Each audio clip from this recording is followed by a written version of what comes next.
주님께서 여러분과 함께 또한 사제의 영과 함께 루카가 전한 거룩한 복음입니다. 주님 영광 받으소서. 3장 1절에서 6절의 말씀입니다.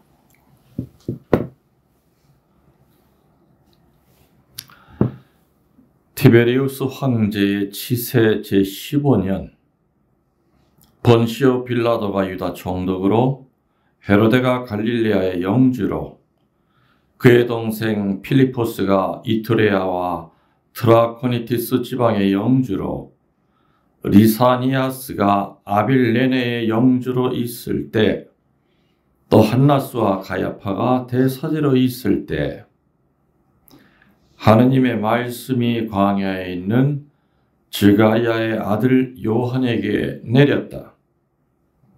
그리하여 요한은 요르단 부근의 모든 지방을 다니며 죄의 용서를 위한 회개의 세례를 선포하였다. 이는 이사야 예언자가 선포한 말씀의 책에 기록된 그대로이다. 광야에서 외치는 이의 소리, 너희는 주님의 길을 마련하여라. 그분의 길을 곧게 내어라. 골짜기는 모두 메어지고 산과 언덕은 모두 낮아져라. 구분대는 굳어지고 거친 길은 평탄하게 되어라. 그리하여 모든 사람이 하느님의 구원을 보리라. 주님의 말씀입니다. 그리스도님 찬양합니다.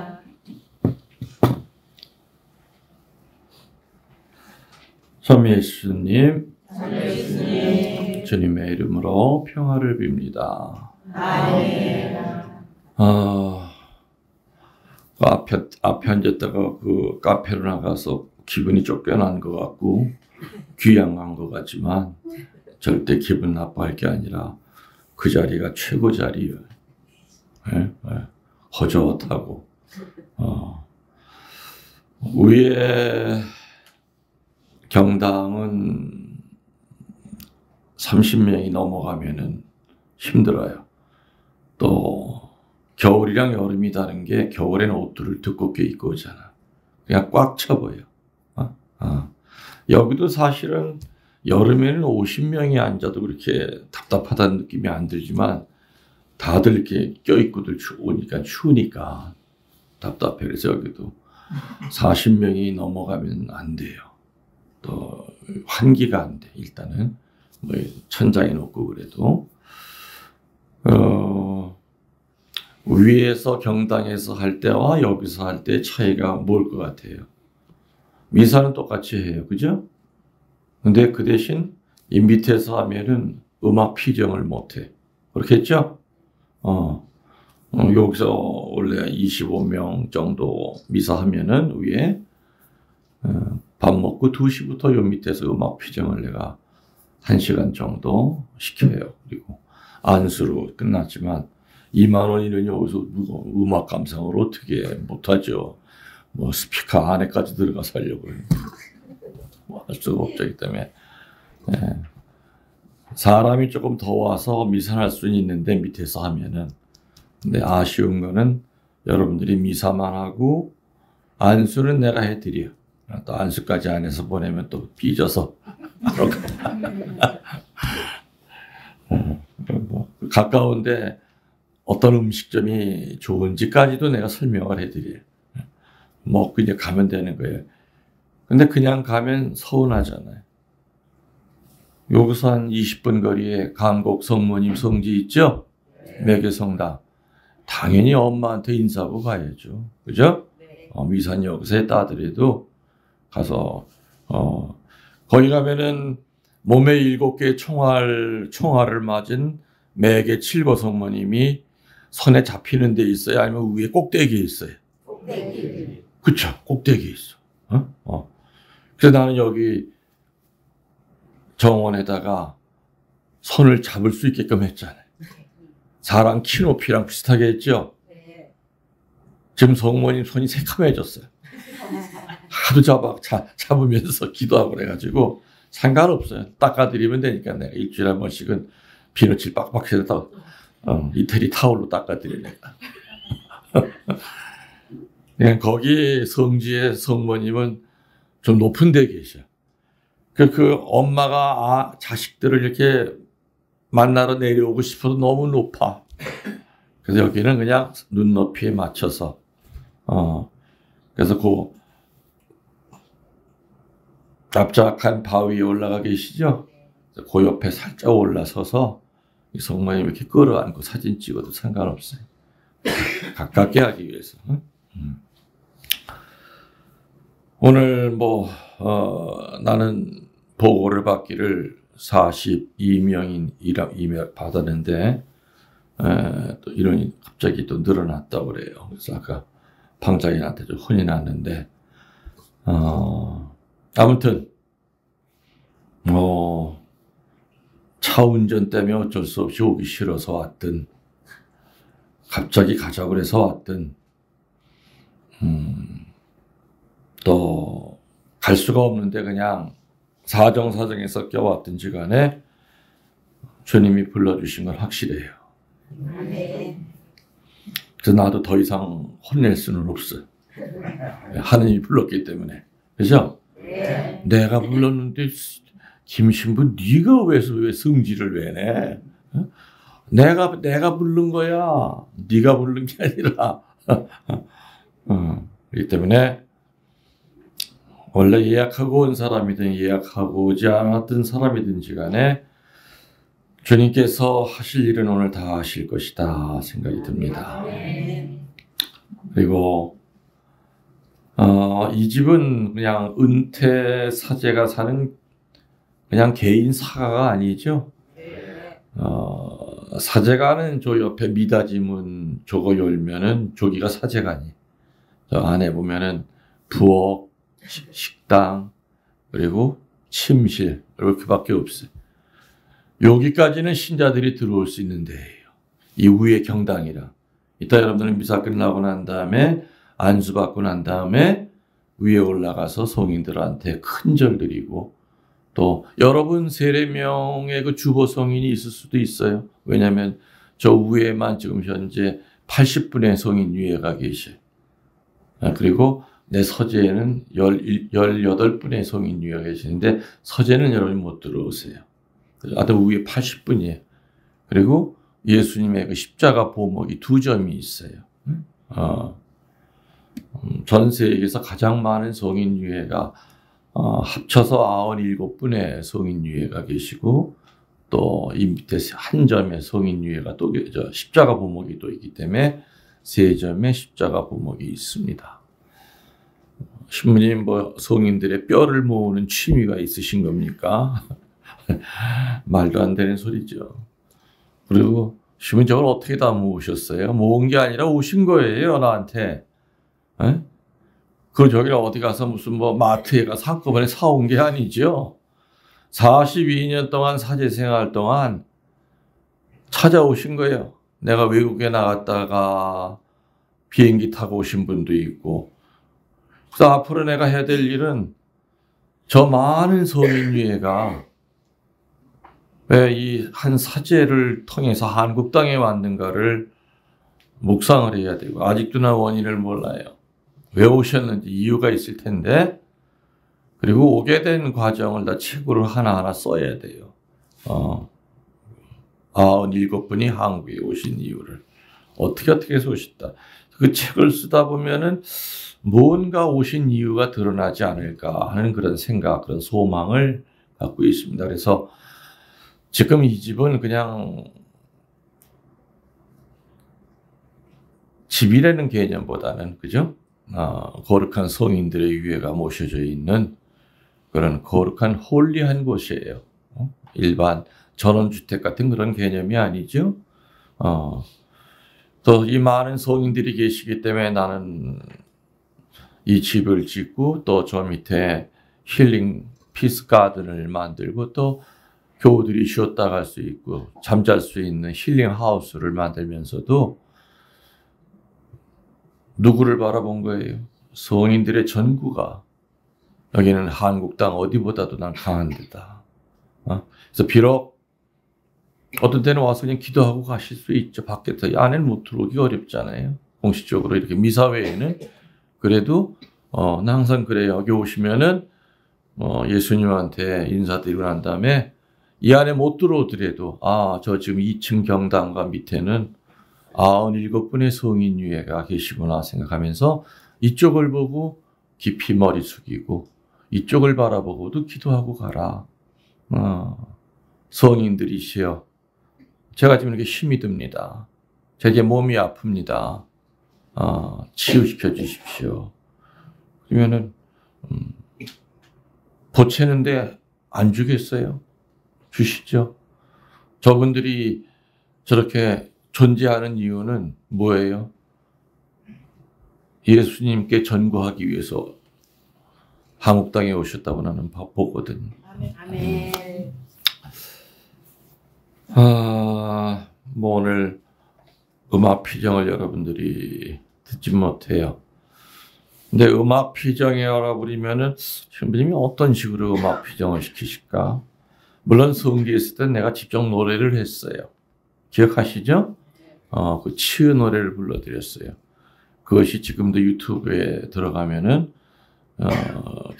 김웅열 신부 치유 성가 치면은 한 50분 정도 쭉 나와요. 그 여기는 뭐 노래를 부를 수가 있는 데가 아니기 때문에 어떡하냐. 여기는 그냥 음악을 들려드려요. 그죠? 여러분 여기 옆에 보면은 이게 세워져 있는 게 저게 뭐예요? LP판. 요즘 보기 힘들죠? 네. 그죠? 이 판들은 아무리 최근 거라고 그래야 50년 전 거예요. 70년, 80년 전 판들이고 또 여기 있는 기계들도 다 나이가 70, 80된 애들이. 그래서 신부님 이거 오디오 비싼 거예요. 비싼 건 아니야. 근데 귀한 거지. 왜냐? 오래됐기 때문에 얘는 계속 병원을 가야 돼. 그래서 저걸 내가 고치지 않으면 누굴 주어도 저거를 관리를 못 해요. 그 대신 오래된 대신에 아름다운 소리가 나오죠. 그리고 LP로 듣기 때문에 CD가 아니라. 그래서 저는 여기서 1시간 반 동안 하나하나 이제 음악을 틀어주면서 마음의 문을 열어주는 거예요. 하느님이 우리들의 문을 열 땐 여러 가지 방법으로 열죠. 사제의 말씀을 통해서도 열고, 어떤 때는 아름다운 자연 경관을 보면서도 마음이 열리고, 저 연못가에 앉아가지고 물멍을 때리면서도 주님의 목소리를 들을 수도 있고, 또 이렇게 음악을 들으면서도 또 당신이 하실 말을 또 해요. 또 좋은 그림을 보면서도 또 그건 미술 치료라고 그러죠.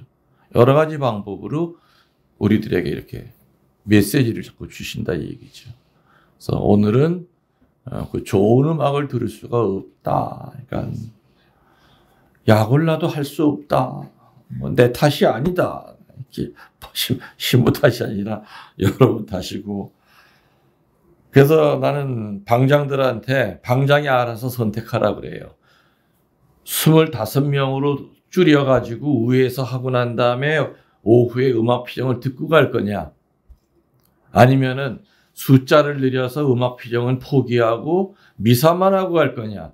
그럼 방장이 알아서 결정하라고 내가 선택권을 줬어요. 그건 옵션이. 내년에도 그렇게 할 거예요. 그래서 그건 음악 피정보다는 미사하는 사람들이 더 많이 오길 원한다면 위보다 밑에서 해야 되고요. 시험님 저 바깥에서 내년에는 안 해요. 저기 좋은데 올해는 했어요. 근데 사람이 막 150명, 200명 많아지다 보니까 또 여기저기 또 구설수에 올라. 저기가 뭐 성지가 됐냐, 뭐 왜 저렇게 은퇴 신부님이 조용히 살지, 그러니까 뭐 부럽기도 하고 시기 질투도 그 안에 들어가고. 워낙 난 옛날부터 잘 씹히는 신부요. 이쁜 일을 해도 씹히고, 그래서 하도 씹어서 이젠 면역이 됐지만, 뭐 주교님이 뭐 걱정을 하니까 신부님, 그냥 안에서만 하면 안 돼요. 왜 또 누가 뭐라 그럽니까? 그랬더니, 아유, 그냥 신부님이 하도 저거 하니까, 지금도 난 밖에서 하는 것도 딱딱 여기 가한국 신자들을 불러서 하는 게 아니고, 교구 신자들 부르는 게 아니라 내 온라인상의 신자들만 오는 건데, 그리고 여기 옆에 있는 가한국 성당에 나는 하나도 불편을 안 줘요. 오히려 여기 왔던 사람한테 꼭 들러서 가한국 들러서 기도하고 촛불이라도 하나 봉헌하고 가한국 성당에 도움이 되면 또 됐지. 그리고 내가 저 가한국 성당을 성지로 만들고 간 신부인데 아무나 해되는 일을 하겠습니까? 아무리 저기 있는 본당 신부님이 아들뻘 되는 신부라 하더라도 여기 관할 구역은 가한국 성당이기 때문에 은퇴 신부들은 머무는 장소에서 관할구역 신부님한테 사목에 절대 지장을 주면 안 된다는 거예요. 기본인데 주교님 모르겠습니까? 내가 그랬더니 아유 신부님 알았습니다. 알았어. 주교님 걱정하시면 그냥 한 달에 2번 집에서만 이제 소규모로 하겠습니다. 아마 주교님이 이걸 보면 이게 소규모예요 그럴 거야 또. 150명, 200명이면 이게 40몇 명은 소규모죠, 당연히. 그쵸? 밖에서 50명 하던 팀이 여기서 30명 하면 그건 똑같은 거지만, 그죠? 얼마나 줄이고 오고 싶어 하는 사람들을 정말 막으면서 이렇게 지금 미사를 힘들게 하고 있는데. 그래서 여기서 조금 더 시비가 붙으면 나는 가만히 안 있을 거야. 그래서 사제는 순명해야죠. 네. 그래야 교회가 편한 거예요. 그리고 또 후배 신부들한테도 우리 지금 세주교님 같으면은 내가 본당 신부할 때 주일학교 선생님이었거든. 그러니까는 어렵긴 어렵겠죠, 내가. 주일학교 선생님도 하고, 그때 기타도 내가 다 가르쳐주고, 그때는. 그래도 이제 주교님 되셨으니까, 깍듯이 해드려야지, 그죠? 또, 순명해야죠. 2절 한번 읽어보죠. 오늘 일독서 하신 분, 그래. 복음 2절을 읽어봐. 오늘 복음에 루카복음 오늘 읽었는데 2절에 뭐가 나오는지 오늘 일독서 하신 분 읽어보시오. 복음에 2절만 읽어봐. 그게 오늘 그 핵심이야. 오늘 강론에. 한나스와 가야파가 대사제로 있을 때 하느님의 말씀이 광야에 있는 주가랴의 아들 요한에게 내렸다. 그렇지. 거기까지. 하느님의 말씀이 광야에 있는 주가랴의 아들 요한에게 내렸다 그랬죠. 네. 여러분들이 성경을 읽으실 때는 중요한 키워드를 찾아내셔야 돼요. 어떤 단어가 메시지가 함축이 되어 있는가. 오늘 그 복음 그리고 1독서 2독서를 총통 틀어서 구약 또 서간 이런 것들을 통틀어서 오늘 복음의 핵심은 뭐냐면 하느님의 말씀이에요. 그리고 또 두 번째 중요한 키워드는 광야예요. 그죠? 광야. 하느님의 말씀이 어디에 있는?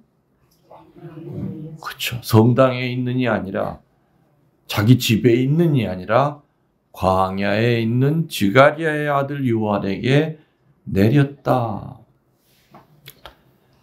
하느님의 말씀이 중요하고요. 광야가 중요해요. 이 두 단어를 가지고도 며칠 동안을 강의를 할 수가 있지만 아무튼 압축을 해가지고 한번 얘기해 봅시다. 첫 번째가 뭐가 중요하다고요?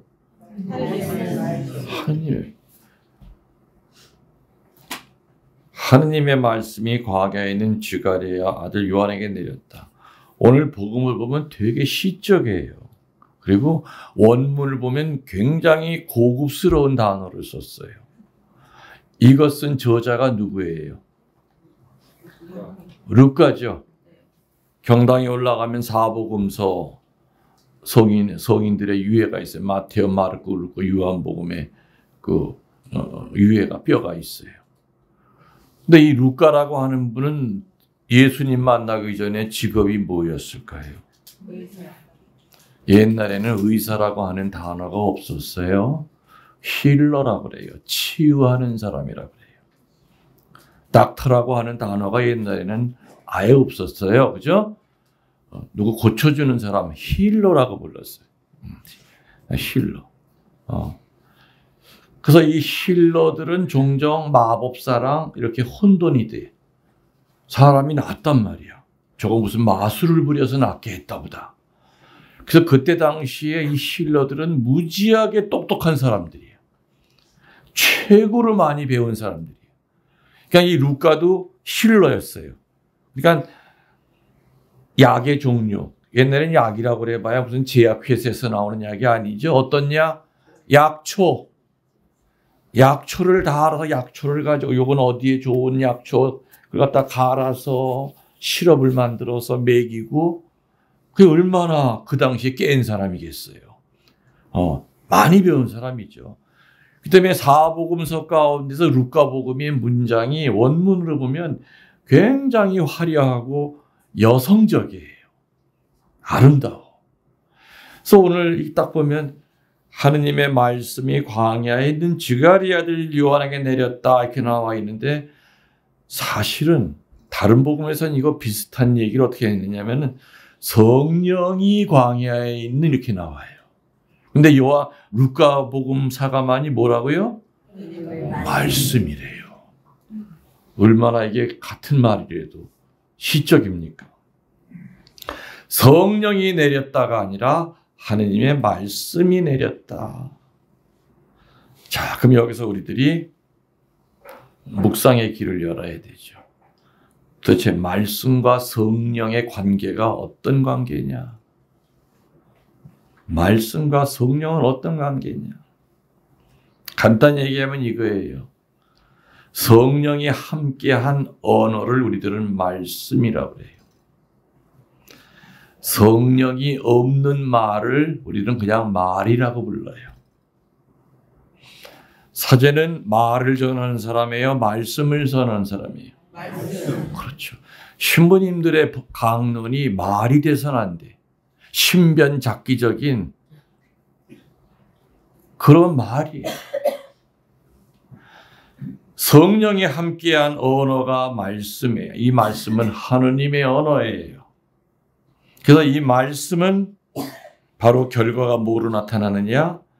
성령이 함께한 언어를 듣는 사람은 치유를 받아요. 그리고 마귀가 떨어지는 구마의 은혜를 입어요. 그리고 변화가 와. 종교인에서 신앙인으로 바뀌어. 냄비 신자에서 쇳덩어리 신자로 바뀌어. 찰떡 같은 신자로 바뀌어. 인간 개조를 막 시켜버리고 만다 이거죠. 그런데 성령 부재의 언어는 아까 그냥 말이라고 그랬죠? 이건 어떤 결과? 지식 전달밖에 안 돼.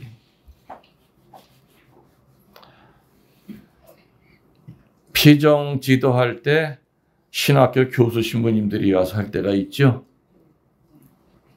그리고 사목 경험이 많은 신부님들이 와서 할 때가 있죠. 신자들이 들을 때는 어느 쪽이 더 귀에 쏙쏙 들어와요. 박사 학위를 몇 개 갖고 있는 신부님 얘기하면은 다 맞는 말인데 너무 어려워. 학자들은 뭐 하는 사람이에요? 쉬운 말을 어렵게 만드는 사람이. 근데 나 같은 사람은 어려운 말을 쉽게 풀이하는 사람이. 그러니까 신자들이 쏙 와닿는 거는 어려운 말이 아니죠. 다시 말하면은 성령이 함께하지 않는 언어는 그냥 지식 전달, 상황 전달, 그리고 의사 표시밖에 안 된다 이거예요. 알아들으셨어요? 네. 말씀과 말의 차이가 그겁니다. 여러분들이 예비자 권면할 때, 냉담하고 있는 내 대자 권면할 때 성령께 도움을 청하면서 말씀을 전한다면 그 사람은 변화를 일으켜요. 회개를 해요.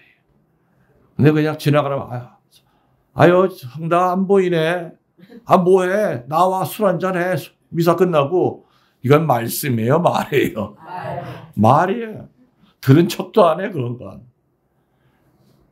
성령이 함께하는 사람의 말씀을 누군가가 나한테 전하면은 그 말씀을 받는 사람은 그 사람에게서 후광을 봐.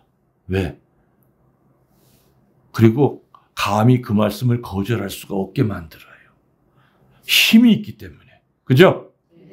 근데 이건 아유 그냥 지나가는 말이구나. 하다못해 아랫집 아파트에 냉담자가 살아.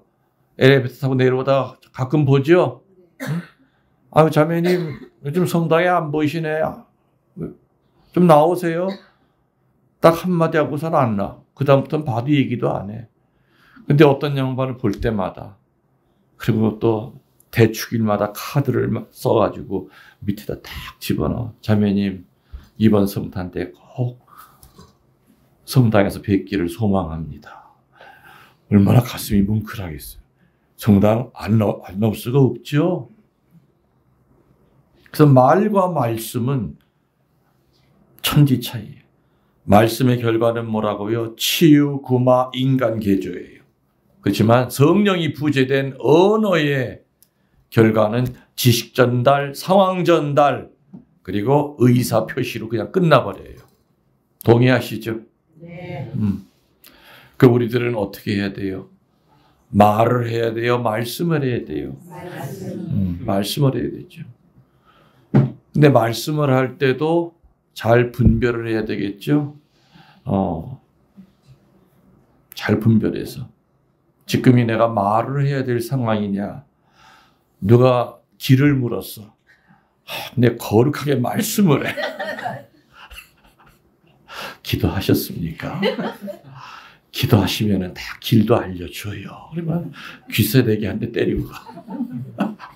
그러니까 잘 분별을 해서 지금이 내가 정보를 전달해야 될 상황인지 이 사람을 변화시켜야 될지를 잘 판단해야죠. 자, 이제 루카 복음사가가 성령이 내렸다고 하지 않고 하느님의 말씀이 내렸다고 하는 그 이 얘기를 알아들으셨죠? 같은 말이에요. 같은 말이지만 루카는 워낙에 문장이 화려하고 시적인 사람이기 때문에 성령 대신에 하느님의 말씀. 요한복음에도 나오잖아요. 그죠? 요한복음 1장 1절부터 뭐예요? 한 처음에 뭐? 말씀이 계셨다. 그렇죠. 같은 거예요. 말씀과 성령은 같은 뜻이에요. 그러나 말과 성령은 전혀 다른 거예요. 요약이 되죠, 이제? 네. 간단히. 자, 그러면은 성령이 함께 하시는 이 말씀 중에서 오늘 복음에도 또 밑에 쭉 보면은 뭐냐? 첫 번째 하느님의 목소리가 뭐냐? 거기 뭐로 나왔어요?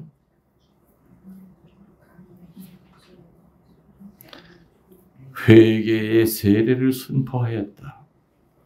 죄의 용서를 위한, 그죠? 나오죠?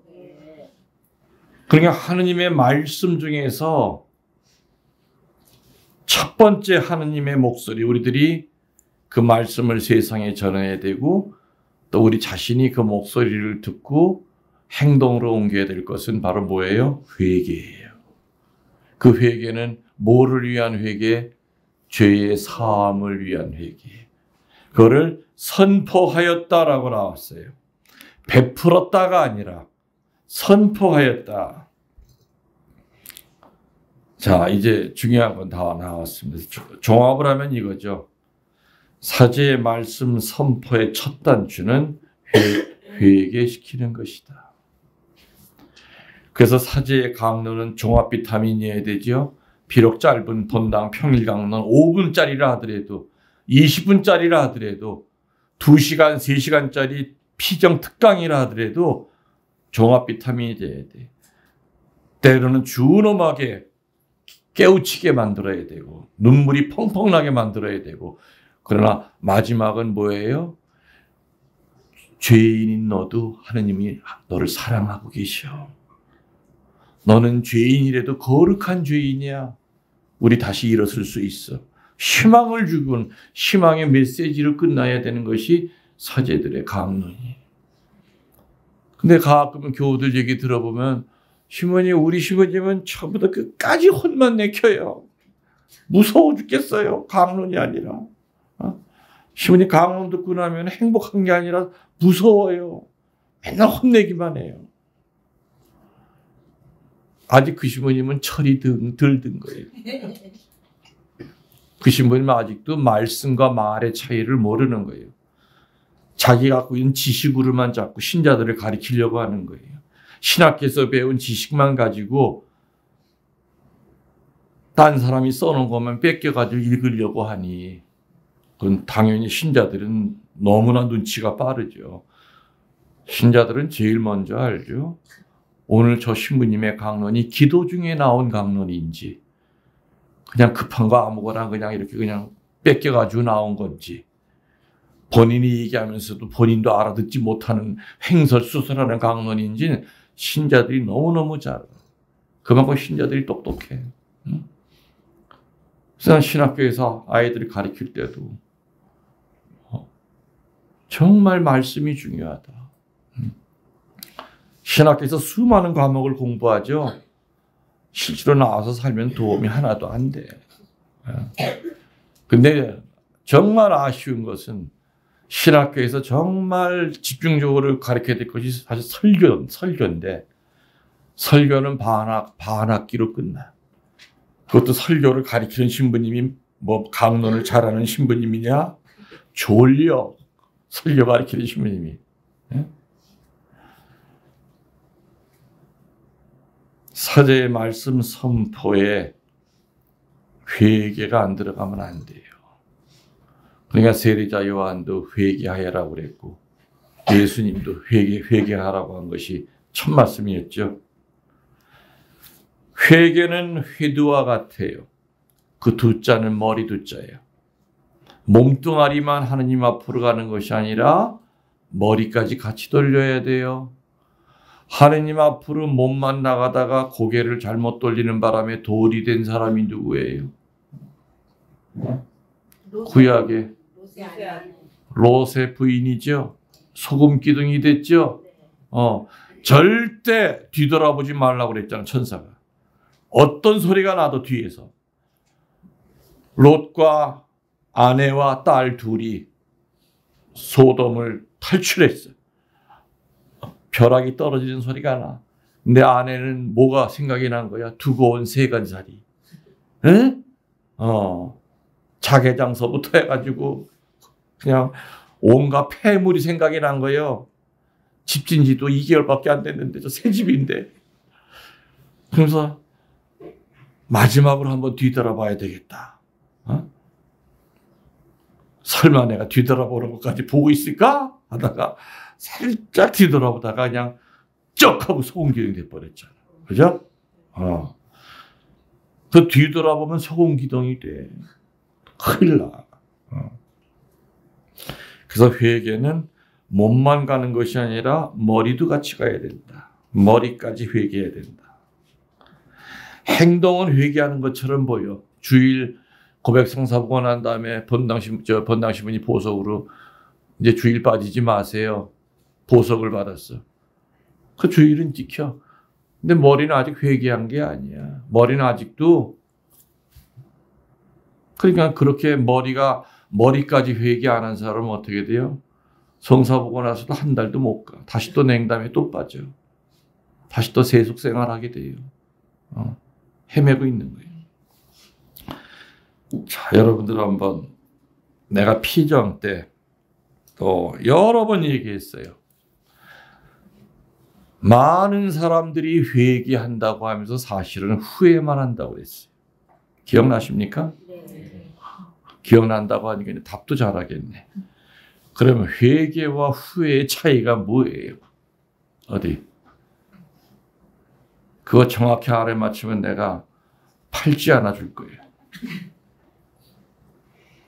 갑자기들 또 이제 마스크 벗고들 난리 났네 또. 뭐라 제대로 크게 얘기해봐요. 뭐라고 일어나서 안 들려. 후회는 자기 중심적이고 회개는 하나님 중심으로. 그러니까 조금 더 풀어서 얘기해봐요. 이게 무슨 뜻이에요? 거기까지밖에 몰라? 에? 그럼 모르는 거야 그러면은. 거기까지밖에 모르면 모르는 거예요.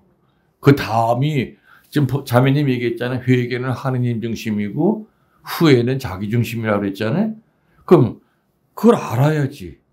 그래야 내가 지금 회개하고 있는 건지 후회하고 있는지 본인이 판단할 수가 있잖아요.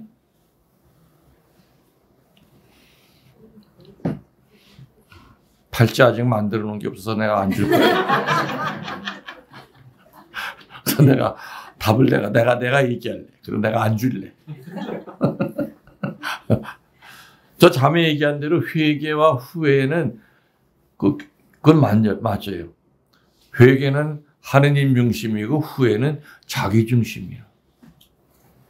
우리가 죄 지으면은 자존심 상하죠? 기분 나빠, 찝찝해. 네. 여러분들, 유다스는 딱 한 번 배반했는데 자살했죠. 네.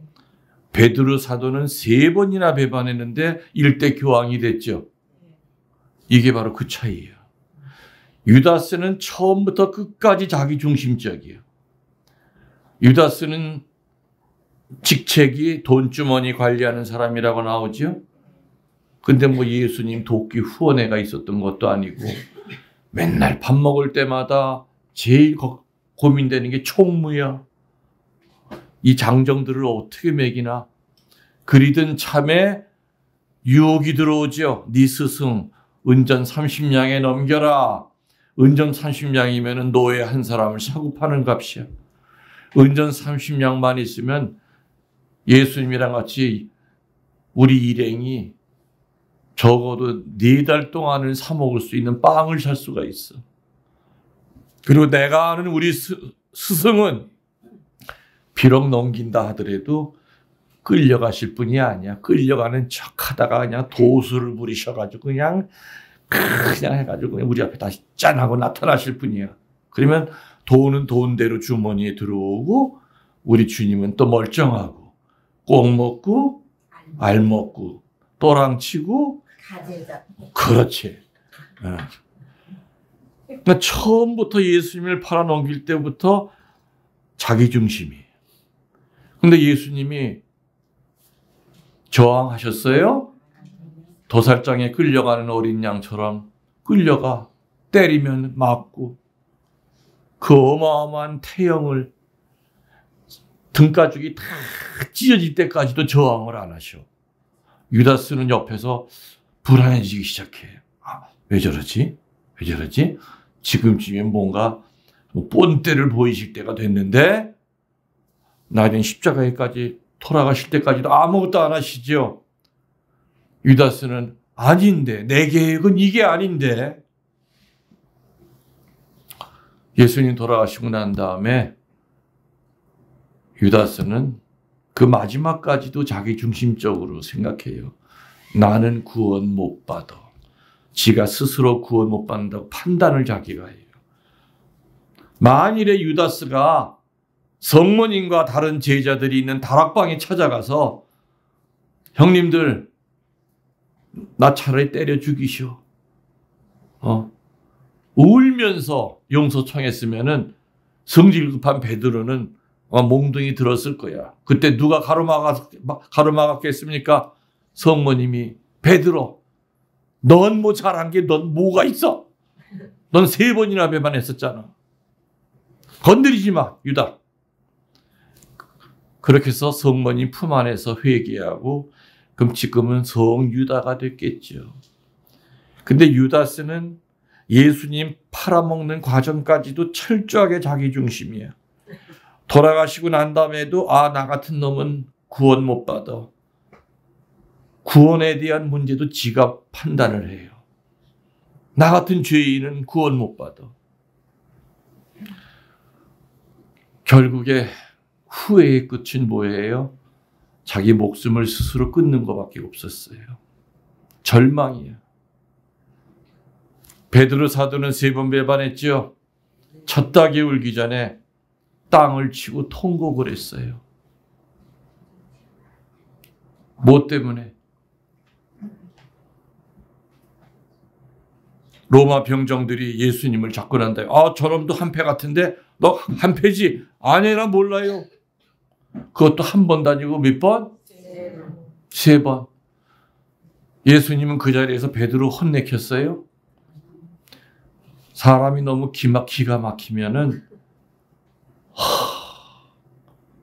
어떻게 저럴 수가 있지? 욕도 안 나와. 베드로가 땅을 치고 통곡을 한 것은 그 예수님의 그 눈이 생각이 난 거야. 연민에 가득 찬 그 눈. 베드로야, 너 왜 그러니? 네가 마청인데 땅을 치고 통곡을 했어. 그래서 베드로는 죄의식 속에서 살 수가 없었어. 근데 어느 날 고기를 잡는데 예수님 나타나셨죠. 그러면서 3번을 또 물어요. 네가 나를 사랑하느냐? 예, 사랑합니다. 2번째 또 물어. 예, 사랑합니다.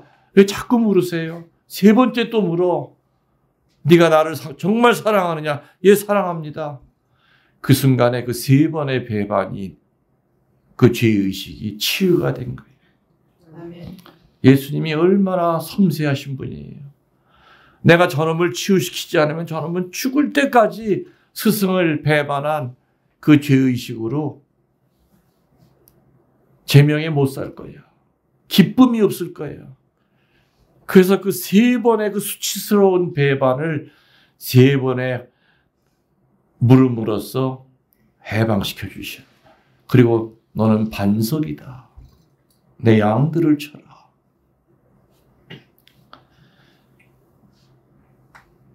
이게 후회와 회개의 차이인 거 아시죠? 후회는 죄를 지은 지 자신이 용서가 안 되는 거예요. 근데 회개는 하느님 마음을 헤아리는 거예요. 내가 그 죄를 졌을 때 주님 마음이 얼마나 아팠을까?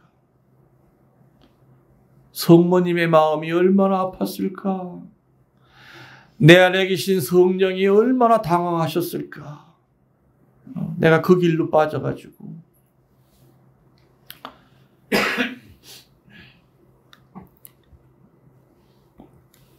고백소에 앉아서 교우들의 고백을 들으면은 80%가 후회하다 나가요. 80%가. 옛날에 우리 고백소에 들어오면은요, 여기 옛날 교우들이 있습니까? 뭐라고 얘기했니? 항상 시작은 제가 이러이러한 죄로 인하여 예수 성심을 거스렸나이다. 제가 이런 죄에 떨어져서 성모님의 마음을 아프게 했습니다. 제가 이런 죄에 빠져서 제 안에 계신 성령을 모욕시켰습니다. 항상 하느님의 아픈 마음을, 하느님을 아프게 했다고 하는 걸 용서를 청했어요. 옛날 고백소에는 항상 그래요. 그 내용이. 요즘 들어보면은 제가 이런 죄로 인해서 주님의 마음을 아프게 했습니다. 이렇게 고백하는 사람 많지 않아. 거의 없어. 주일매사 몇 번 빠졌어요. 싸웠어요. 욕했어요. 음란한 생각했어요. 그걸로 끝나. 이게 후회야, 후회. 여러분 이제 고백성서 보면서 이제껏 정말로 가슴 절절히 신부님, 제가 이런 죄로 인해서 주님 가슴을 찢어지게 아프게 했습니다. 저 용서받을 수 있을까요? 이런 고백성사 눈물 흘리면서 해본 적 몇 번이나 됩니까?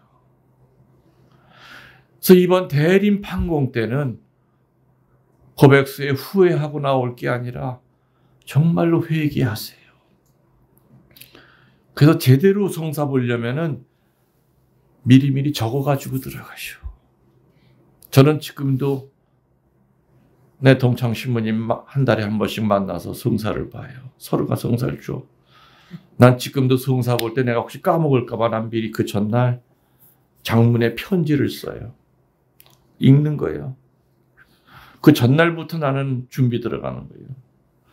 어떤 때는 그 회개의 글을 쓰면서 난 눈물을 펑펑 흘려 내가. 주님, 제가 이러이러한 마음으로 예수 성심에 피 흘리게 했습니다. 제가 사제로서 이러이러해서 성모님이 얼마나 발을 동동 굴리셨을까요? 마귀는 어떻게 해서든지 후회에 머물게 만들어요.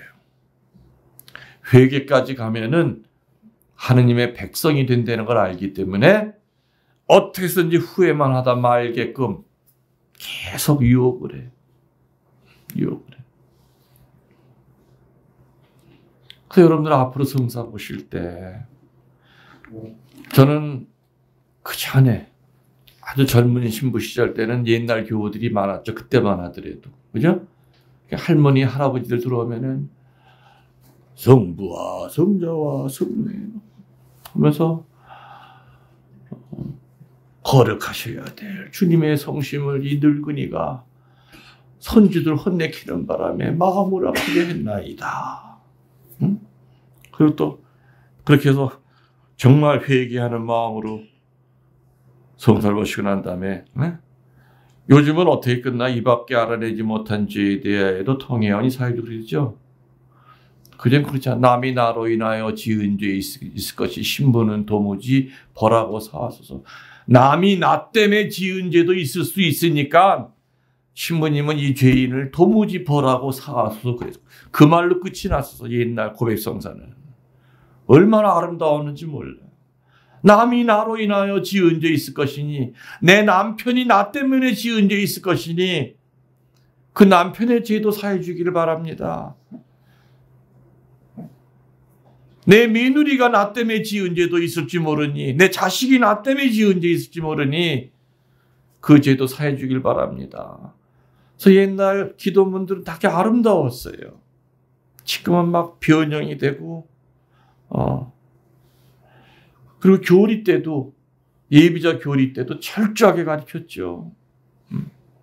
고백성사 어떻게 봐야 되는지 그리고 후회와 회개의 차이가 뭔지도 정확히 수녀님이 가르치든 신부님이 가르치든 그래서 옛날 교우들은 자동으로 내가 죄를 지면 하느님을 먼저 생각했어요. 주님 아프셨죠? 제가 이렇게 못되게 울어가지고 그 마음을 그대로 고백서에서 고백서 안에 계신 예수님께 드러내 보인 거예요. 주님 성심을 제가 거스렸나이다. 성자의 성심을 건드렸나이다. 성령의 성심을 건드렸나이다. 이렇게 하느님의 마음을 아프게 한 거를 느끼는 게 회개고 그냥 찝찝하니까 성사는 봐야 되겠고 판공은 다가오고 준비 안 하고 어떤 신자들은 그래요. 성사 본 지 얼마 됐다고 얘기도 안 해요. 내가 묻죠. 성사 된 지 얼마 되셨어요? 한 2년 됐어요. 재고백하세요. 별로 할 게 없는데요. 그러면 나랑 자리 바꿉시다. 내가 고백할 테니까 당신이 좀 제 고백들 들어달라고 그래. 난 신부지만 한 달에 한 번씩 해도 고백할 게 많은데 오늘 내가 성자를 만나서 영광입니다. 내가 그래. 나한테 강복 달라고 그래 내가. 어떻게 2년 동안 살았는데 생각으로 지은 죄도 없고 2년 만에 성사 보는데도 그렇게 하느님 앞에 할 말이 없어요? 우리 성당에 당신 같은 성자가 있는데 몰랐다고요. 다시 나가서 제대로 준비하고 들어오라고 그래요. 2년 만에 들어오는 인간이 죄 지은 게 없다? 이번 여러분들 본당에서 이제 성사 보실 거죠? 네. 적으세요. 그리고 고백할 때 항상 하느님의 마음을 아프게 하여 이런 죄를 저질렀나이다. 이러이러한 죄로 인하여 성모 성심을 힘들게 했나이다. 사제가 고백상에서 그 소리 들으면요 너무 행복해. 정말 하늘에 빛나는 별 같은 신자를 원래 정말 오래간만에 만났다. 옛날에 들어보던 그 고백을 내가 오늘 정말 이런 고백을 내가 들을 수 있구나.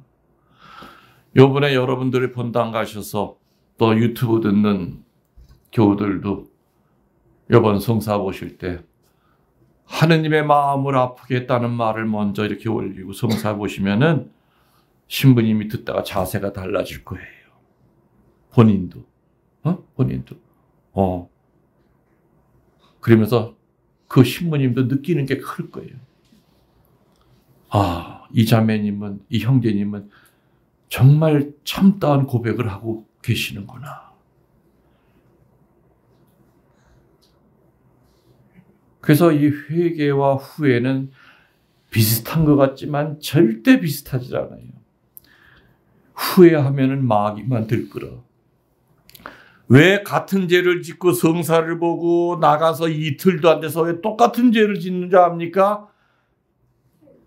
그 사람은 후회만 하다 나가기 때문에 그래. 그렇죠?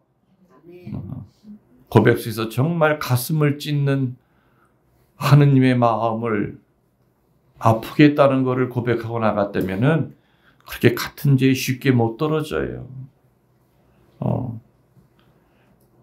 명심하셔야 돼. 마귀는 어떻게 해서든지 우리 회개 못하게 만들어요. 후회에 머물게 만들어요.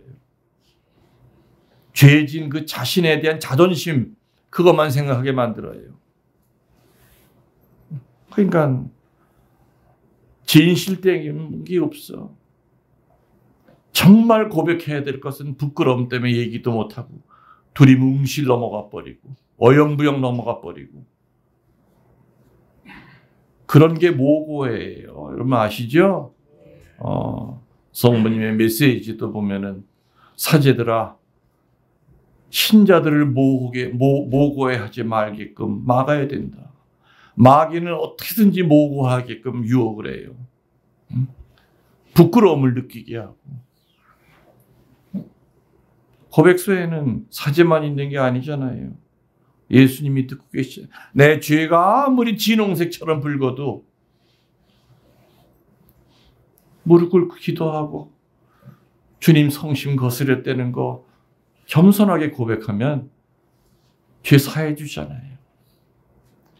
근데 마귀는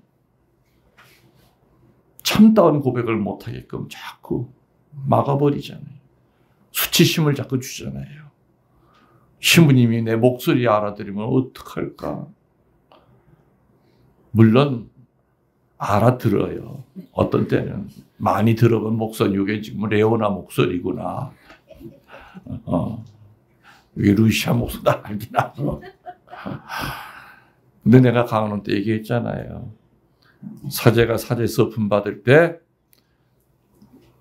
두 가지의 전혀 다른 축복을 받고 신부된다고 그랬죠. 첫 번째는 뭐예요? 양들을 기억하는 비상한 기억력의 은혜를 받아요. 응? 목자는 양을 알아야 돼. 지금은 며칠 전에 만난 사람도 기억이 안 나, 이제. 근데 그전에는 정말 한 4, 5천 명까지는 기억했어요. 기억력이 좋아서가 아니라 주일날 저녁에 미사 끝나고 이렇게 침대에 누우면은 그날 빠진 사람 얼굴이 천장에 휙휙 지나가. 오늘 교육부장이 안 보였지. 가만히 있어봐. 구리아 단장도 오늘 딴 데 갔나? 아닌데 그 사람 보좌 신부 미사할 사람이 아닌데. 그래서 그 다음 주에 아유 마리아 지난주에 안 보이던데 어디 딴 데 갔다 왔어요? 그러면 예, 딴 성당 가서 봤다 그래요. 근데 어떤 자매는 또 그렇게 또 얘기하면 또 오해를 해. 어떤 자매를 보니까 한 6개월 만에 본 것 같은 느낌이 들어요. 아유, 자매님 오래간만이네요. 어디 딸네 집에 미국에 다녀오셨나 봐. 그랬더니 신부님 어떻게 아시니? 그러면서 이 여자가 그냥 웃겨. 동네방네 다니면서 신부님이 자기를 좋아하고 있다고. 자기를 짝사랑하고 있는 것 같다고. 그러지 않고 내가 6개월 만에 나온 걸 어떻게 아냐 이거야. 내가 아주 웃기는 얘기 폈네 아무튼 정말. 근데 그 다음부터 여자들 10년 만에 나오대 아는 척도 안 해.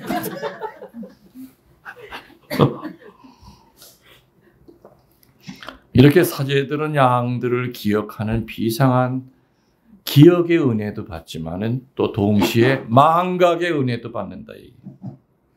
망각이 뭐예요? 잊어버리는 거예요. 그 건드리면 쓰러져. 조심해. 떨어진다. 스피커 위에 있는 거. 아니, 아까 얘기한 대로 자주 들었던 목소리는 알아요. 지가 아무리 음성 변조를 해도 정말 음성 변조하는 사람이 있어요. 그전에는 어느 본당에 있을 때, 분명히 이 사진관집 그 아무개거든? 근데 꼭 이 인간은 성서부터 신부야, 신자가, 신령해, 이러고. 그런 데가 내가 몰라. 너무 유치하고 막 코미디 하는 것 같은 거야, 내가. 아무개, 내가 알아. 원래대로 얘기해. 저 알고 계셨어요? 알지, 목소리 바꾼다고 내가 몰라요. 속일 걸 속여야지. 그러니까 다 알아도 고백성문 닫고 딱 나오잖아. 다 까먹어. 여러분 생각해 보셔. 그거 신부가 다 기억하면 신부 다 정신병원에 입원해야 돼. 그죠? 나는 40년 넘게 이 귀때기로 사람들이 한 그 더러운 죄란 죄는 별걸 다 듣고 살았죠? 어떤 때는 들으면서 이따 인간 있어 할 때가 있어. 이게 사람이야? 상상도 못할 죄를 들었겠지. 근데 그게 기억이 난다고 그래 봐. 신부 미쳐. 정신병자 때. 그 목소리까지 기억나. 미사할 때 3억이 되겠어요? 저거 성모회장 괜히 뽑아놨네. 저거 지난번에 성사할 때 보니까 저 인간도 아니네 저게. 3억 못해. 그렇기 때문에 안심하고 어떤 죄라고 그러든지 사제가 죄사해 주는 게 아니죠. 그 안에 계신 예수님이 사제의 손을 빌려서 입을 빌려서 감각적으로 우리 귀에다 대고 성부와 성자와 성령의 이름으로 네 죄를 사하노라. 고백소에 예수님이 같이 계시는 거예요. 그래서 요번 판공 때 그동안 그냥 속에다가 감추고 누르고 창피하고 부끄러워 못 봤던 그런 죄가 뭐가 있었는지. 그 죄 그냥 가지고 죽으면 모고해로 지옥에 떨어져요. 내 얘기 아니라 성모님 얘기야. 사제들아, 내 자식들이 모고해 하지 않도록 말려라. 너무나 많은 내 자식들이 모고해 때문에 지옥으로 떨어지고 있다 그랬어요. 그 메시지에 보면. 성모님 메시지에 보면 그 모고에 대한 이야기가 안 빠진 적이 없어요. 이제껏. 어디서건. 은총의 성사잖아요. 치유의 성사죠. 고백성사는. 근데 마귀는 그거를 두려움의 성사로 자꾸 만들려고 그래요. 이해가 되시죠? 부끄러움의 성사로 만들려고 그래요. 마귀는 그 소리에 귀 막아야죠. 나 저 안에 들어가야 나 살 수 있어. 나 부활할 수 있어. 부활할 수 있어. 그리고요. 1년에 2번 판공성사 보는 거 가지고 안 돼요. 처음에 죄지고 난 다음에는 괴로운데 그게 한두 달 지나가 보면 이게 엷어져. 죄진 것 같지가 않아. 그래서 죄를 졌을 때마다 시간 될 때마다 찾아가야 돼요. 돌아가신 요한 바오로 2세 성인은 그분 성인이시죠? 네. 어김없이 일주일에 한 번씩 성사를 보셨다고 그래요. 교황님도 나도 신학생 때부터 한 달에 한 번씩은 성사를 봐요. 우리 동창한테.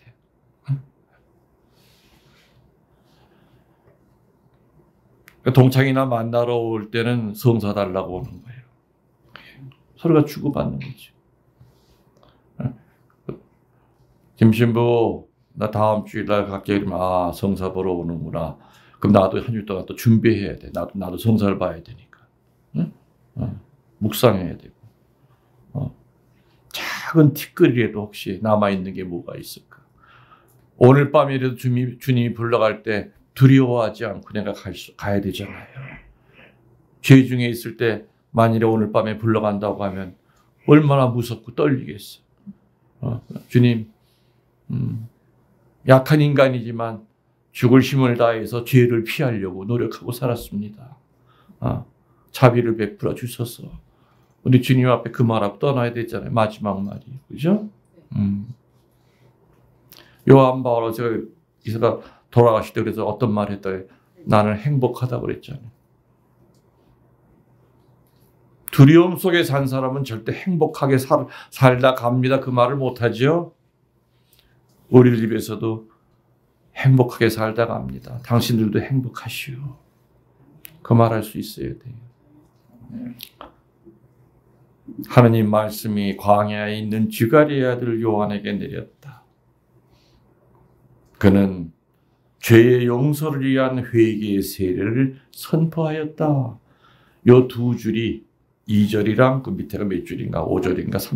3절인가? 이 두 줄이 바로 오늘 복음의 핵심이요 메시지예요. 그래서 오늘 회개와 후회까지도 얘기 드렸어요. 이제 대림절 성탄 준비시켜 드리는 거예요, 지금. 그죠? 그게 어떤 차이가 있느냐. 우리 아까 저 자매님 그 정확히 얘기는 했는데 이제 그 내용을 이제 확실히 알았죠? 네?